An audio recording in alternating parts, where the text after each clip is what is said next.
15 अगस्त 1947 भारत ने आजादी तो हासिल कर ली थी, लेकिन अभी भी हमारे सामने कई बड़ी चुनौतियां खड़ी थी। चुनौती एक ऐसे राष्ट्र के निर्माण की जो अपनी संप्रभुता को बनाए रखे। चुनौती एक ऐसी सेना के निर्माण की जो आजाद भारत की बदलती सुरक्षा जरूरतों के मुताबिक खुद को तैयार कर सके। नमस्कार, एशियन न्यूज देख रहे हैं आप और मैं हूं आपके साथ कोमल शर्मा। स्वतंत्रता दिवस के इस खास मौके पर आज हम आपको दिखाएंगे सेना के उस सफर की कहानी जिसने भारत की रक्षा शक्ति को नई पहचान दी। 1947 से लेकर 2026 तक हमारे सामने क्या वो चुनौतियां थी और भारतीय सेना ने कैसे इन चुनौतियों का मुकाबला किया, देखिए इस खास रिपोर्ट में। I have a message from His Majesty the King delivered to you today. This is His Majesty's message. On this historic day, when India takes her place as a free and independent dominion in the British Commonwealth of Nations, I send you all my greetings and heartfelt wishes. Freedom-loving people everywhere will wish to share in your celebration. At this historic moment, let us not forget all that India owes Mahatma Gandhi. 1947 से 2014 संघर्ष से सामरिक ताकत तक।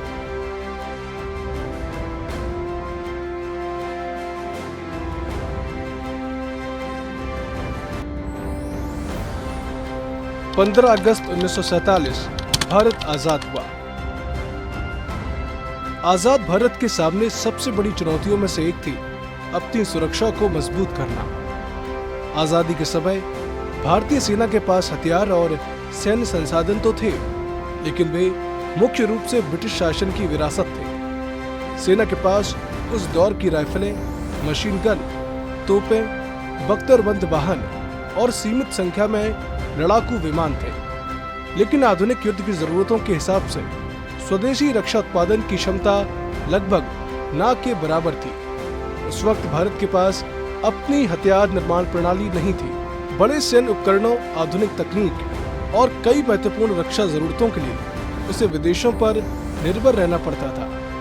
आजादी के तुरंत बाद 1947-48 में ही पाकिस्तान के साथ युद्ध ने भारत के सामने सुरक्षा की गंभीर चुनौती खड़ी कर दी। एक नए राष्ट्र को अपनी सीमाओं की रक्षा करनी थी, जबकि देश विभाजन के दर्द, संसाधनों की कमी और सीमित औद्योगिक क्षमता से जूझ रहा था। यही वो दौर था जब भारतीय सेना ने एक नए राष्ट्र की सुरक्षा व्यवस्था की नींव रखी।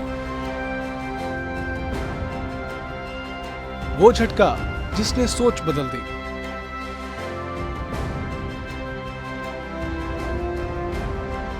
फिर आया 1962 भारत चीन युद्ध। इस युद्ध को भारतीय सैन्य इतिहास का एक बड़ा झटका माना जाता है, क्योंकि इसने सिर्फ हथियारों की ही नहीं बल्कि इंफ्रास्ट्रक्चर, लॉजिस्टिक्स, ट्रेनिंग समेत कई कमियों को सामने ला दिया।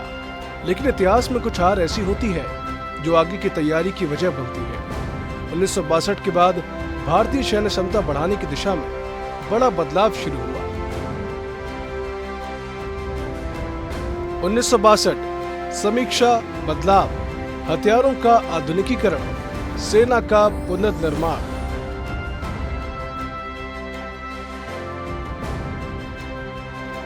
1965 का युद्ध आया और भारतीय सेना ने पाकिस्तान के खिलाफ बड़े पैमाने पर अपनी सैन्य क्षमता का प्रदर्शन किया। फिर आया 1971।